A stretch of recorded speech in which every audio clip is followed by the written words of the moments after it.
नमस्कार दोस्तों, अभी हमारे साथ जुड़े हुए हैं हिंदी के वर्तमान समय के हमारे समकालीन बड़े कथाकार, उपन्यासकार, जिनके लगभग 1 दर्जन से ज़्यादा उपन्यास अभी हाल ही में प्रकाशित हो चुके हैं और फ़िलहाल इनका दंड प्रहार नाम से एक उपन्यास प्रकाशित हुआ है। तो हमारे साथ जुड़े हैं भगवान दास मोरवाल जी और उनसे हम थोड़े बहुत कुछ जो हमारे मन में जिज्ञासाएँ हैं, मैं जानना चाहूँगा। सर, सबसे पहले तो आपका यहाँ ये विश्व पुस्तक मेले में आपका स्वागत है। बहुत बहुत आपका भी धन्यवाद। ये मेरे लिए बहुत ही खुशी की बात है कि मैं भी आज ही आया और मुझे आते ही सर मिल गए, क्योंकि जब भी मैं सर से मिलता हूँ तो मुझे बहुत ज़्यादा खुशी होती है, मुझे अपनापन महसूस होता है। तो सर, सबसे पहले तो मैं आपसे ये पूछना चाहूँगा कि आपको विश्व पुस्तक मेले में पहले बार के मेलों में और अब की बार मेले में क्या फ़र्क दिखाई दे रहा है? देखिए, मैंने तो वो मेले भी देखे हुए हैं, आता रहा हूँ कि जब ये 2 वर्ष में एक बार लगते थे। अच्छा। ये पिछले कुछ वर्षों से ये हर प्रतिवर्ष ये मेला लगता है। अच्छा। पहले 2 साल में एक बार लगता था। अच्छा, अच्छा। और उस वक्त के और आज के मेलों में एक अंतर, जो विशेष अंतर ये है कि एक तो 2 वर्ष के अंतराल में लगने के कारण इसमें पाठक, लेखक और पुस्तक प्रेमी बहुत आते हैं। जाहिर सी बात है कि जब 2 वर्ष के बाद लगेगा तो ज़्यादा आएंगे। दूसरी बात यह है कि उस वक्त जो प्रिंट का जो साहित्य था, जो छपने वाला साहित्य था, वो ज़्यादा था। यानी अगर आपको कुछ पढ़ना है तो कोई डिजिटल मीडिया नहीं होता था, कोई डिजिटल प्लेटफॉर्म नहीं होता, कोई सोशल मीडिया नहीं होता। तो जो भी पढ़ना है आपको पुस्तकों के रूप में ही पढ़ना है। तो इसलिए इस रूप में भी जहाँ साहित्य प्रेमी आते रहे हैं कि भाई यहाँ किताबें हमें मिलेंगी। लेकिन जब से कुछ थोड़ा सा ये जो डिजिटल, मतलब एक तरह से तकनीकी रूप से थोड़ी सी समृद्ध चीज़ें हुई हैं, उसके चलते हुआ क्या है कि अब पुस्तक मेले में पुस्तक प्रेमी कम, अब यहाँ लोग थोड़े से पिकनिक मनाने की दृष्टि से ज़्यादा आते हैं, ख़ास तौर से जो हमारी युवा पीढ़ी है। तो इसलिए क्या है कि हालांकि देखिए, मेरा एक और मानना है कि अगर हम पुस्तक प्रेमियों की बात करें, आज तो चूँकि दूसरा दिन है, कल ही शुरू हुआ है जी। तो आज पहला रविवार है। हाँ। तो आज पहला, तो आपने इसलिए क्या है कि अभी इसका अंदाज़ा इतना नहीं हो पाएगा। ठीक है। अभी जब 2-4 दिन और बीतेंगे तो जाहिर सी बात है कि जो बाहर से पाठक आने वाले हैं, साहित्यकार आने वाले हैं। अब जैसे मैं अभी अंदर गया तो बाहर से कलकत्ता से लोग आए हुए थे। अभी अच्छा। डॉक्टर शंभूनाथ जी नज़र पड़े थे। अच्छा। और भी बहुत से लोग हैं। तो अब धीरे धीरे जैसे 2-3 दिन बाद लोग चल रहे हैं।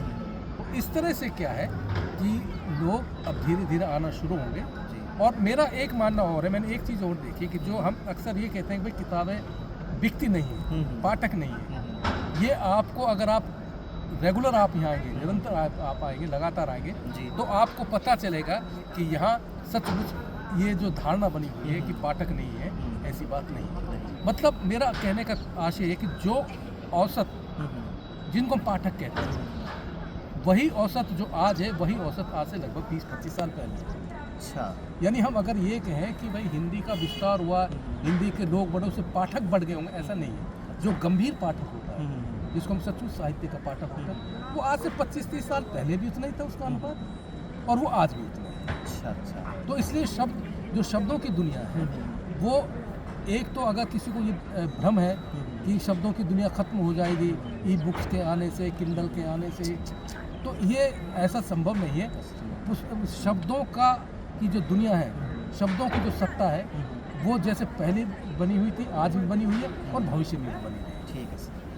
तो बहुत ही महत्वपूर्ण बात आपने कही सर। तो अभी आपका एक उपन्यास दंड प्रहार, जी। जो कि पब्लिश हो चुका है और उस पर काफ़ी वाद विवाद और तो 100 तरह की चीज़ें चल रही हैं। तो आप सर ये बताइए कि अगर कोई पाठक यहाँ पर आकर आपका उपन्यास को खरीदना चाहे, तो क्या उसके ऊपर कोई ऑफ भी है या कोई ऐसी छूट वगैरह कुछ चल रहा है, कुछ ऊपर मतलब छूट कोई विशेष हो कि पाठक आए तो उसे कुछ ऐसा मिले? नहीं, देखिए, ऐसा है कि वैसे तो अगर कोई पाठक के रूप में स्वतंत्र रूप से आएगा, हाँ। तो उसको वो उतना ही छूट देंगे जो जी। उनके 10 या 15% जो होंगे। जी, जी, जी। लेकिन मैंने पिछले 2 वर्षों से मैंने क्या किया है जी। कि मेरा आने का एक तात्पर्य और भी होता है कि जब मैं यहाँ आता हूँ और बहुत सारे हमारे जो हमारे पाठक हैं या पुस्तक प्रेमी वो मिल जाते हैं, तो मैं अगर वहाँ खड़ा हुआ हूँ जैसे मेरा उपन्यास दंड प्रहार वाणी प्रकाशन से आया है, हाँ बिल्कुल। अगर वहाँ मुझे कोई आदमी मिल जाए और वो मेरी दंड प्रहार के साथ और भी 7-8 किताबें वहाँ वो लेना चाहे या दूसरे प्रकाशन गृहों से लेना चाहे, तो मैं उनकी एक मदद ज़रूर करता हूँ कि उनको जो डिस्काउंट है, मैं जो लेखक को डिस्काउंट मिलता है 30% वो दिलाता हूँ। अच्छा, ये तो बहुत बड़ी बात है। 30% तो अपने आप में है ना, तो जो हाँ। लेखक को जो प्रकाशक डिस्काउंट जो देता है ना, हाँ, बिल्कुल, लेखक को लिए अलग से डिस्काउंट दिया जाता है आम सही बात पाठक है, के। बिल्कुल। तो अगर जैसे आप आए हैं, अगर आपको मेरी किताबें चाहिए तो आपको मैं आपको उसकी काउंटर पे ले जाऊंगा और उनसे कहूँगा कि आप इसको जो लेखक का डिस्काउंट है उसमें दीजिए। अच्छा अच्छा, ये तो बहुत ही अच्छी बात है सर। जी सर, बिल्कुल, मतलब ये बहुत ही महत्वपूर्ण बात है कि भाई कुछ जो पाठक है, गंभीर पाठक है, हाँ। उनके लिए ये मतलब जी, विशेष जी, ऑफर है। जी सर, तो मतलब मैं और ये जानना चाहूँगा कि जैसे मैंने ये देखा है कि जैसे नई हिंदी वाले जैसे है ये है, और जो मतलब जो नए तरह का साहित्य जो बनता आ रहा है, जिसमें डिजिटल जो दुनिया है उसकी भी बहुत ज़्यादा सेंधमारी है एक तरह से है, जैसे हिंदी गुम वाले हैं जैसे, तो उन पर भीड़ बहुत ज़्यादा होती है अक्सर, है ना, जबकि वाणी पे राजकमल पे ज़्यादातर जो शोधार्थी वगैरह होते हैं वो ज़्यादा रहते हैं। लेकिन जैसे अभी लक्ष्मण यादव थे, वहाँ बैठे थे, जबकि उनकी 2 ही किताबें आई हैं, लेकिन वो दूसरी तरीके से फेमस है, इसलिए भीड़ थी वहाँ। तो ऐसा क्यों होता है कि जैसे लीलाधर मंडलोई बैठे हैं, ठीक है, लेकिन लोगों को पता नहीं होता कि ये कौन है, जबकि अपने आप में बड़े कवि हैं। जैसे आप हैं तो आपके पास हो सकता है उस तरीके की भीड़ ना हो जैसी वहाँ हो, तो ऐसा मतलब क्यों होता है ऐसा? देखिए, मैंने अभी कहा कि जो पाठक है, जो आपको सोशल मीडिया पर जो रोज़ाना दिखाई देता वो पाठक नहीं है। पाठक वह होता है हाँ। कि जो किताब खरीदता है और ख़रीद कर पढ़ता है। जी ये जो भीड़ होती है, ये भीड़ पाठक में मैं शुमार नहीं करता। मतलब अगर आपने जिस तरह के प्रकाशनों की बात की, देखिए ये इसको मैं एक तरह से जो नई हिंदी के नाम पर जो एक नया एक वितंडा शुरू हुआ, मैं इसको वितंडा ही कहूँगा। अच्छा, देखिए, भाषा होती है, भाषा नई पुरानी कुछ नहीं होती। ठीक बात है। जहाँ जिन स्कूलों से मैं पढ़ा हूँ वहीं से आप भी पढ़े हैं, तो इसमें नई भाषा क्या होती है? भाषा नई नहीं होती, भाषा वही होती है जो हमें आती है। हाँ, जब हम साहित्य लिखते हैं तो उसमें बहुत से लेखक इस चीज़ का ध्यान रखते हैं कि उनको सिर्फ बिकना है। ठीक बात है। तो जैसा उनका पाठक होता है उसी तरह की उनकी रचनाएं होती हैं। अब जैसे नई हिंदी के नाम पर आप देखिए कि अगर आप उनकी किताबों को पढ़ेंगे तो मैं नहीं समझता हूँ कि आपको इस तरह की कोई किताब बहुत दिनों तक याद रहती होगी। जबकि अगर मैं अपनी बात करूं तो अब दंड प्रहार की बात करें, अगर इसको 10 पाठक पढ़ेंगे तो मैं पक्का यकीन के साथ कह सकता हूं कि उन 10 पाठकों को वो किताब किसी न किसी रूप में उसको पोर्शन याद रहे।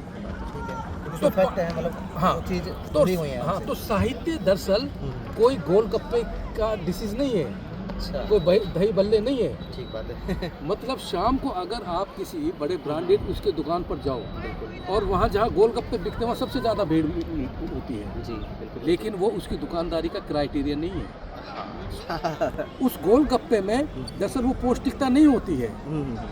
जो अंदर उस दुकान के अंदर शीशे में जो गढ़ के जो दूसरी मिठाइयाँ रखी होती है, यही साहित्य के साथ है। साहित्य वो नहीं है कि जो तुरंत पढ़ा, साहित्य वो है कि जो बाद में पाठक को याद रहे। और साहित्य की देखिए, और दूसरी बात मैं ये कहता हूँ, हर लेखन की अपनी भूमिका है। जी ठीक बात। मैं उसकी आलोचना नहीं कर रहा हूँ, हर लेखन की अपनी भूमिका है। ठीक है कि और ये अच्छी बात है कि अगर पाठक जो युवा पाठक है जी, अगर उस तरह का साहित्य पढ़ रहा है तो आज अगर वो उस तरह का साहित्य पढ़ रहा है तो कल वो गंभीर साहित्य भी पढ़ेगा। जी जी, तो एक तरह से मैं इसको इस रूप में देखता हूँ कि जो रुचि पैदा मतलब एक युवा के अंदर साहित्य के प्रति जो रुचि पैदा होनी चाहिए।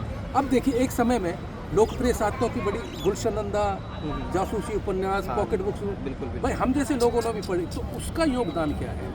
उसका योगदान ये है कि उसने उस तरह के साहित्य ने आपके अंदर पढ़ने के प्रति रुचि जगाई है।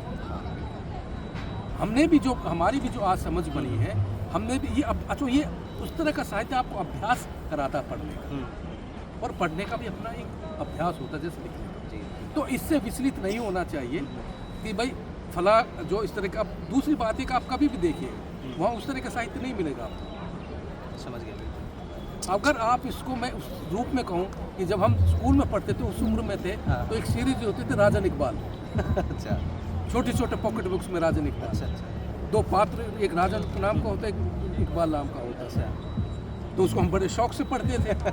लेकिन आज हमें उनके वो पात्र, हमें कहानियाँ याद नहीं है। कहानियाँ याद नहीं है। सही बात है। तो साहित्य की कई तरह की भूमिकाएं होती है। साहित्य की एक भूमिका होती है अपने नए पाठकों में रुचि पैदा करना। एक साहित्य वो जो पाठक का मानसिक विकास करता, विचारों का निर्माण करते हैं। तो इन दोनों साहित्य में, इस तरह के साहित्य में बुनियादी फर्क ये है। ठीक है सर। तो जैसे सर आपने बहुत ही महत्वपूर्ण बात कही है भी, तो आज के समय में जैसे लेखकों के ऊपर बहुत ही ज़्यादा मतलब पाबंदियाँ लगा लीजिए, या फिर जैसे अभी जो घासीदास विश्वविद्यालय में जो हुआ वो चीज़ लगा लीजिए, या फिर सरकारों जिस प्रकार से सब चीज़ों को कंट्रोल करना चाहती है, साहित्यकारों को कंट्रोल करना चाहती है, या फिर उनको प्रमोट नहीं किया जाता सरकारों द्वारा, जबकि समाज में सबसे ज़्यादा समाज को आगे बढ़ाने में, उसको विकसित करने में साहित्यकारों का बहुत बड़ा योगदान होता है, क्योंकि विचारों से ही इंसान सबसे ज़्यादा प्रगतिशील होता है।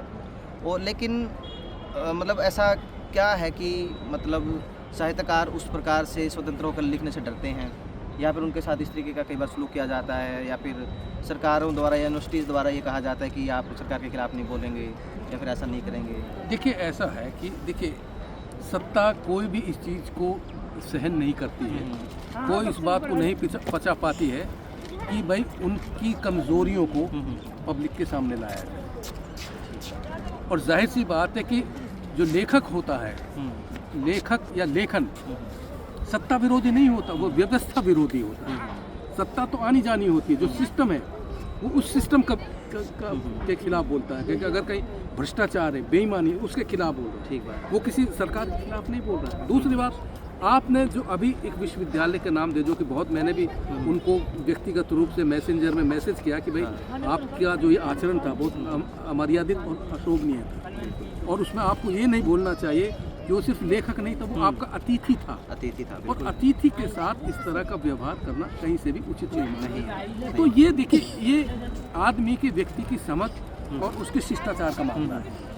हम उसको ये कहें कि भाई वो कुलपति हैं, कुलपति होने का मतलब ये नहीं है कि वो बहुत ही ज्ञानवान आदमी होगा। कुलपति एक प्रशासनिक पद है, एक नौकरी का हिस्सा है जी। तो ये ज़रूरी नहीं है कि अगर एक कुलपति है तो वो बहुत ही ज्ञानी होगा। इस तरह से अगर देखा जाए तो कहीं न कहीं उनके आचरण में बड़ा दम्भ, बड़ी अशिष्टता। इसका मतलब ये है कि उनको साहित्य की मतलब जो भूमिका है, समाज में साहित्य की क्या भूमिका होती है, उसका उनको पता ही नहीं। और उन्होंने जिस तरह से एक लेखक का एक तरह से सार्वजनिक अपमान किया, वो शायद थोड़े दिनों के बाद भूल रहे हैं कि लेखक को तो फिर भी लोग याद रखते हैं, ये बिल्कुल रखते हैं, कुलपति को कोई याद और नहीं अध्यापक को कोई याद नहीं रखता।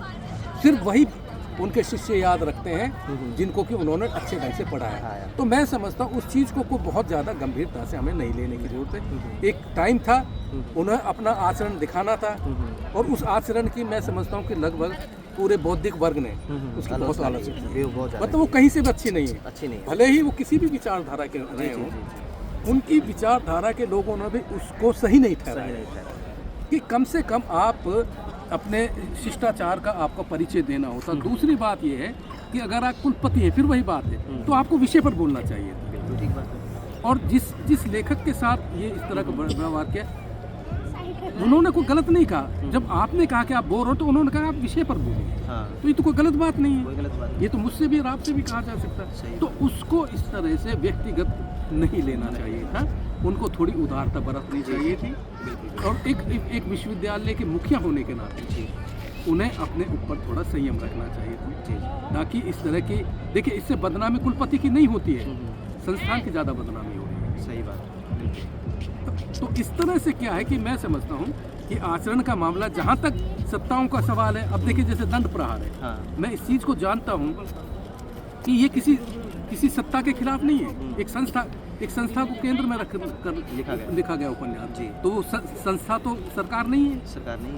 तो जाहिर सी बात है फिर अगर उससे जुड़े लोगों को जो विचारधारा, पहली बात है नहीं, एक अनरजिस्टर्ड गैर पंजीकृत एक संस्था है जिसका ना खाता है ना जिसके पास कोई हिसाब किताब है, वे सिर्फ उस संगठन के बल पर अगर वो गोलबंद हो जाते हैं और उनके साथ रुकते हैं तो लेखक को इससे क्या फ़र्क पड़ता है। दूसरी बात, लेखक कभी भी किसी को खुश या नाराज़ करने के लिए नहीं लिखता। बिल्कुल सही बात है सर। मतलब लेखक को वही लिखना चाहिए जो उसको मन में आए। देखिए मैं आपको बताऊं, दंड प्रहार में हमें खूब आलोचना पड़ रही है। हाँ, हलाला जब मेरा आया तब हमें खूब उस वर्ग के लोगों, समुदाय के लोगों ने हमें खूब भला बुरा कहा। हाँ। यहाँ तक कि रेत उपन्यास पर तो मेरे ऊपर कन्नौज जिले के एक छिबरा महू तहसील है, वहाँ एक गिहार समुदाय है जो कि अपने आप को कंजरी मानते समुदाय में, उन्होंने तो बाकायदा मेरे ऊपर आईपीसी की धारा 500 के तहत मानहानि का मुकदमा किया हुआ था। अच्छा। मेरे ऊपर तो मुकदमा चला वहाँ। अच्छा, रेत के ऊपर। अच्छा। तो मैं तो ये कहता हूँ कि एक लेखक को मतलब अगर कहूँ तो मैं तो अपने आप को कबीर की श्रेणी में रखता हूँ। कबीर को भी मतलब उधर से भी आलोचना सहनी पड़े, उधर से भी आलोचना पड़े, और फिर वो लेखक ही क्या है। सही बात। अगर उसकी आलोचना ना हो, लेखक कोई संत नहीं, कोई महात्मा नहीं है, बात तो ठीक है? कोई इतनी बड़ी उस तरह की चीज़ नहीं है कि वो आम मनुष्य से अलग है। लेखक भी तो देखिए हम सब मनुष्य ही तो हैं। बिल्कुल। हाँ, ये है कि जो आम आदमी नहीं सोचता है हम उससे थोड़ा अलग हट के सोचता है लेखक। जी, तो आपका जो नया उपन्यास दंड प्रहार आया है उसके लिए तो आपको बहुत बहुत शुभकामनाएं और बधाई भी। तो आखिरी में ये कहना चाहूँगा कि जो हमारे युवा पाठक हैं उनके लिए आपका क्या संदेश है? देखिए मैं बताऊं कि हमारे यहाँ जो सबसे बड़ी दिक्कत हुई है वो है कि हमारे यहाँ पढ़ने की संस्कृति वो कम हुई है। और वो पढ़ने की संस्कृति जो है किसी न किसी रूप में ये जो टेक्नोलॉजी है, जो व्हाट्सएप है, ये जो इस तरह का जो तकनीकी ज्ञान है उसने बहुत नुकसान पहुँचाया है। तो इसलिए क्या है कि ज्ञान हमेशा पुस्तकों से मिलता है, जी, व्हाट्सएप से या कहीं सुनी सुनाई बातों से नहीं मिलता है। तो देखिए मेरा तो ये मानना है, हालांकि ये युवाओं को हो सकता है कि बुरा भी लगे है ना, लेकिन मेरा अपना ही मानना है कि पढ़ना, अगर आप नहीं पढ़ेंगे तो आप रचना को भी नहीं समझेंगे। मैं आपको जानता हूँ कि मैं जब लिखता हूँ, अगर मैंने खानजादे लिखा तो मैंने पूरा मध्यकालीन पूरा मुगल साम्राज्य का इतिहास पढ़ा। ठीक बात है। मैंने अभी जैसे रसखान पर पूरा किया, मैंने पूरा भक्तिकालीन अष्टछाप, कुंभनदान से लेकर नंददास तक जो 8 अष्टछाप के कवि हैं उन सब के बारे में खूब गहरी जानकारी दी।